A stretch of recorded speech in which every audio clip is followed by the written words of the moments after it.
हम बार बार ये बात करें, ऐसा नहीं कि इंडिया को हराने के तरीके ढूंढ रहे हैं, but of course there are unbeaten side, so you will always look at what are the ways to beat someone who has not been tested. India एक बार फाइनल में आके हारा था अनबीटन ऑस्ट्रेलिया से. It was a full side. आपने match शायद देखा होगा, पिछला वाला छोटा स्कोर था 249, 205 पे आउट हो गई थी न्यूजीलैंड.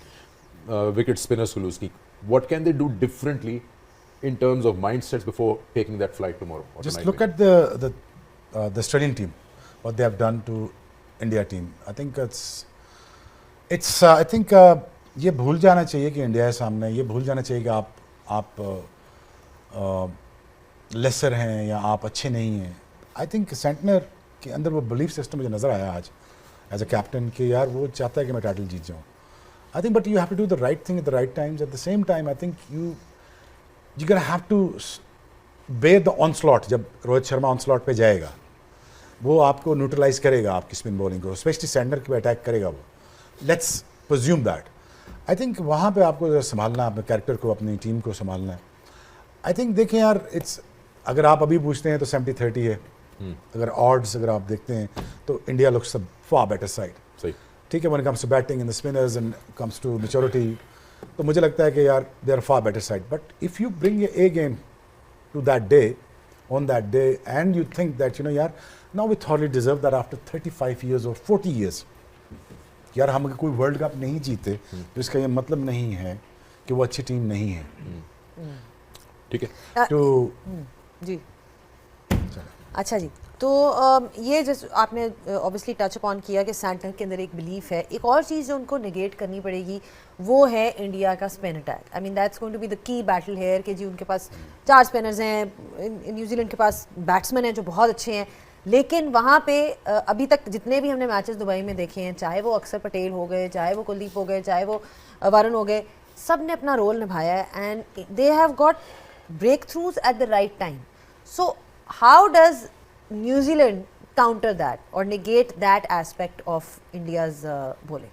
देखें, जो हम भी क्रिकेट खेले हैं यूएई में, स्पेशली दुबई वाले वेन्यू पे, और जो इंडियन टीम खेली है, जो उनको सेपरेट करती है दूसरी टीम से, दूसरी टीम्स के बैटर से, वो ये करती है कि उनकी स्ट्राइक रोटेशन बहुत अच्छी है. वो स्ट्राइक रोटेशन जो है ना, वो बहुत बड़ा जो है वो रोल है वहाँ पे टारगेट को अच्छी जगह पे लेके जाना. If you batting first and if you chasing, वो और ज़्यादा इंपॉर्टेंट हो जाता है. तो वो जो स्ट्राइक रोटेशन है वेरी वेरी इंपॉर्टेंट. और दूसरा, जो स्मिथ ने इनिंग्स खेली है, जो 5th फील्डर था, ही टुक दोज रिस्क्स. वो डाउन द विकेट आए, उन्होंने गैप्स में जो बड़ी पॉकेट्स हैं वहाँ पे जाके उन्होंने प्लेस किया, उन्होंने 2 रन्स लिए. ये दूसरी वाली चीज़ है. तीसरी चीज़ ये है कि जो भी न्यूजीलैंड का batter, if whoever gets into 30s 40s, वो उसकी कोशिश ये होनी चाहिए कि वो उसको 80s में लेके जाए, 90s में लेके जाए, और अगर अच्छा खेले तो 100 में लेके जाए. वो ये उसकी रिस्पॉन्सिबिलिटी हो गए. वो आप डिफाइन नहीं करेंगे किसी भी बैटर को आपके पहले से 6 तक. हुएवर गेट्स इनटू 30s और 40s, उसकी रिस्पॉन्सिबिलिटी होनी चाहिए कि वो 80s और 90s या 100 तक वो लेके जाए. क्योंकि वहाँ पे आपको टोटल तो एक 237 हुआ, 240 हुआ, 260 समथिंग हुआ, फिर इंडिया ने भी चेज़ किया. तो वहाँ पे वो जो मार्जिन आ रहा है वो यही आ रहा है. जो चेज़ भी हो रहा है वो तकरीबन थोड़े से ओवर्स रह जाते हैं, तो उसमें से चेज़ हो रहा है. तो वो जो पार स्कोर है वो वही बैटर्स आपको करके दे सकते हैं कि जो सेट हो गए हैं उन कंडीशंस में. उनका काम है कि bat through and bat deep, ताकि वो चांस मिले नीचे वालों को, वो एक्सप्लॉइट कर सकें. तो मेरे ख्याल में न्यूजीलैंड के लिए बहुत इंपॉर्टेंट है, whoever gets in, make sure scores big.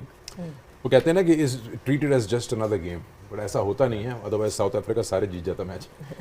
लेकिन कहीं ऐसा फील होता है कि जो भी टीम जा रही है दुबई, एक चीज़ लेके जा रही है माइंड में कि जी उनके पास एडवांटेज है होम का. अगर इसको एरेज कर दे, स्किल दोनों टीम के पास है, दोनों बेस्ट फील्डिंग साइड्स हैं, दोनों के पास बॉलर बैटर सब कुछ है. I think it's about what you take here on the day. देखें, प्रेशर बड़ी स्टेज पे जब आप फाइनल खेलते हैं तो दोनों टीमें फील करती हैं, क्योंकि वो lot of things on stake है कि आपने ट्रॉफी उठानी है या नहीं उठानी, क्योंकि लोग चैंपियन को याद रखेंगे. मुझे नहीं लगता कि इस वक्त न्यूजीलैंड को ये सोचना चाहिए कि वो फाइनलिस्ट हैं और उनको कंडीशनल कोई डिसएडवांटेज है. वो वहाँ पे खेल चुके हुए हैं, they been to UAE many times, इन प्लेयरों ने बहुत ज़्यादा क्रिकेट वहाँ पे खेली भी है. मुझे लगता है कि इस वक्त it's all about how they can win against one of the team जो अब वहाँ पे रूल कर रही है. इस वक्त कोई भी टीम कुछ भी कर रही है, वो चेस करके भी जीत रहे हैं और पहले बैटिंग करके भी जीत रहे हैं. अस्सलाम वालेकुम जी, कैसे हैं आप लोग. तो आज हम बात करेंगे चैंपियन ट्रॉफी 2025 सेकंड सेमीफाइनल की. Champion Trophy 2025 semi-final played between two countries, New Zealand and South Africa. Both are favorite to qualify for their final. लेकिन न्यूजीलैंड की जब बैटिंग का आगाज होता है तो भाई सचिन रविंद्रा और केन विलियमसन ऐसी बुनियादें डाल देते हैं कि टीम जो है 362 रन का एक पहाड़ जितना हदफ सेमीफाइनल के अंदर अगर कोई टीम लगा देती है तो मैं ये कहूँगा कि वो टीम 90% तो मैच जीत चुकी है, क्योंकि इतने रन प्रेशर डिफेंड करना आसान हो जाता है, चेस करना बहुत मुश्किल होता है। अगर आपने अर्ली 1 या 2 विकेटें आउट कर दी तो समझ ले अगली टीम कोलैप्स कर जाएगी। And you know that South Africa are known for their chokers, collapser in ICC tournaments. दूसरी तरफ जो है हमारे पास है इंडिया, जो टीम है वो क्वालिफाई कर चुकी है। कल उसने ऑस्ट्रेलिया को एक यक तरफा मुकाबले के बाद शिकस्त दी, जिसमें विराट कोहली चेज मास्टर एक दफ़ा दोबारा से खड़ा हुआ और जहां पर उसकी टीम को उसकी ज़रूरत थी तो वही डायलॉग हमें याद आ गया कि जहां मैटर बड़े होते हैं वहां विराट कोहली खड़े होते हैं। तो विराट कोहली ने भाई क्या कमाल बैटिंग की और 8000 रन उन्होंने मुकम्मल किए चेज करते हुए। तो विराट कोहली एक इस फॉर्म में चल रहे हैं, उनके 2 अब हमारे पास 4 मैच खेले इंडिया ने और उनके 2 हमारे पास वो आ गए हैं award ICC man of the tournament के। एक उन्होंने पाकिस्तान के खिलाफ मैन ऑफ द मैच लिया था, देन ऑस्ट्रेलिया के खिलाफ सेमीफाइनल के अंदर वो सेमीफाइनल की बदला ले रहे हैं जब 2015 में ऑस्ट्रेलिया ने इंडिया को हराया। 2023 का वर्ल्ड कप फाइनल कैसे विराट कोहली भूल सकते हैं कि जब उनके देश में, उनके मुल्क के सामने ऑस्ट्रेलिया ने उन्हें ग्राउंड में अहमदाबाद के अंदर नक को चने चबवा दिए थे। केएल राहुल आज उनके पास मौका था, उन्होंने मौका लिया और उन्होंने ऑस्ट्रेलिया को 4 विकेटों से शिकस्त दी और ऑस्ट्रेलिया नॉकआउट से बाहर हो चुका। लेकिन एक और ट्विस्ट आता है जब स्मिथ फैब 4 के मतलब कि एक अहम कंटेंडर अनाउंस कर देते हैं कि भाई मैं आज रिटायर हो रहा हूँ ओडीआई क्रिकेट से। ये वो स्टीव स्मिथ है। पाकिस्तान जैसे प्लेयर नहीं है जहाँ 40-40 साल तक आपकी फॉर्म ना लगे तो आप खड़े रहते हैं। तो अब हम देखते हैं कि जो फाइनल है वो अब उसके लिए क्वालिफाई हमारे पास इंडिया के साथ न्यूजीलैंड के चांसेस आपको बताया कि 90% चांसेस हैं। अगर 10% साउथ अफ्रीका चला जाता है तो देखते हैं कि इंडिया और साउथ अफ्रीका का मैच होता है या इंडिया और न्यूजीलैंड का। तो अब आपने बताना है अपनी, हमारी बंदे करते के अपनी राय का इजहार कमेंट सेक्शन में करना है, बताना है कि किस तरह से हमारे पास वो आ सके।